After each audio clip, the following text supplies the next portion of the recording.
புது வீடு கட்டுறேன். என்ன டைல்ஸ் போடலாம்? ஹர்ஷா டைல்ஸ் வாங்க. இது ஆர்டினரி இல்ல, எக்ஸ்ட்ராஆர்டினரி. ஹர்ஷா டைல்ஸ். தமிழக சட்டசபை தேர்தலில் குளத்தூர் தொகுதியில் போட்டியிட்ட முதல்வர் ஸ்டாலின் தாவிக வேட்பாளர் VS பாபுவிடம் தோல்வியடைந்தார். இதையடுத்து தமிழக முதல்வர்களாக பதவி வகித்து அடுத்து வந்த தேர்தல்களில் தோல்வியை தழுவியோர் பட்டியலில் திமுக தலைவர் ஸ்டாலினும் இணைந்துள்ளார். 1954 முதல் 1963 காலகட்டத்தில் தொடர்ந்து 3 முறை காங்கிரஸ் கட்சி சார்பில் முதல்வராக இருந்தவர் காமராஜர்.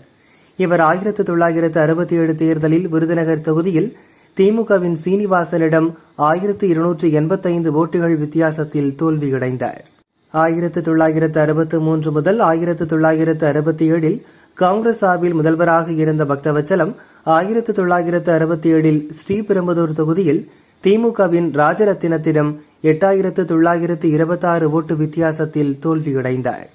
1988 23 நாட்கள் அதிமுக சார்பில் முதல்வராக இருந்த எம்ஜிஆரின் மனைவி ஜானகி ராமச்சந்திரன் 1989 தேர்தலில் ஆண்டிப்பட்டி தொகுதியில் திமுகவின் ஆசிரியனிடம் 4221 ஓட்டுகள் வித்தியாசத்தில் தோல்வியடைந்தார். 1991 முதல் 1996 முதல்வராக இருந்த அப்போதைய அதிமுக பொதுச் செயலாளர் ஜெயலலிதா 1996 தேர்தலில் பர்கூரில் திமுகவின் சுகவனத்திடம் 8366 ஓட்டுகள் வித்தியாசத்தில் தோல்வியடைந்தார்.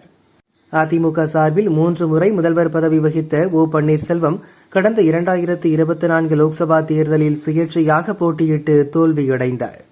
2021 சட்டசபை தேர்தலில் வெற்றி பெற்று தமிழக முதல்வராக பதவியேற்ற திமுக தலைவர் ஸ்டாலின் 2026 தேர்தலில் குளத்தூரில் தாவிகாவின் VS பாபுவிடம் 8795 ஓட்டுகள் வித்தியாசத்தில் தோல்வியடைந்தார்.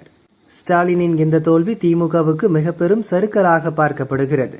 இதற்கு முன் திமுக பல தேர்தல்களில் தோல்வியடைந்திருந்தாலும் கருணாநிதி தலைவராக இருந்தவரை திமுக தலைவர் தேர்தல் தோற்றதில்லை என்ற வரலாறு இருந்து வந்தது. திமுக பொதுச் செயலாளர் அன்பழகன் தேர்தலில் தோல்வியடைந்த போது கூட கட்சித் தலைவர் கருணாநிதி வெற்றி வாகை சூடினார். ஆனால் தற்போது திமுக தலைவர் ஸ்டாலின் மற்றும் அக்கட்சியின் பொதுச் செயலாளர் துரைமுருகன் என இருவரும் தேர்தலில் தோல்வியடைந்துள்ளனர். தவிர திமுக சார்பில் தேர்தலில் போட்டியிட்ட 15 அமைச்சர்கள் தோல்வியை தழுவியுள்ளனர். இதற்கு முன் திமுக இதைவிட மோசமான தோல்விகளை சந்தித்திருந்தாலும் திமுக தலைவர் பொதுச் செயலாளர் ஆகியோர் ஒரு சேர தோல்வியடைந்திருப்பது அக்கட்சிக்கு மிகப்பெரிய பின்னடைவாக கருதப்படுகிறது.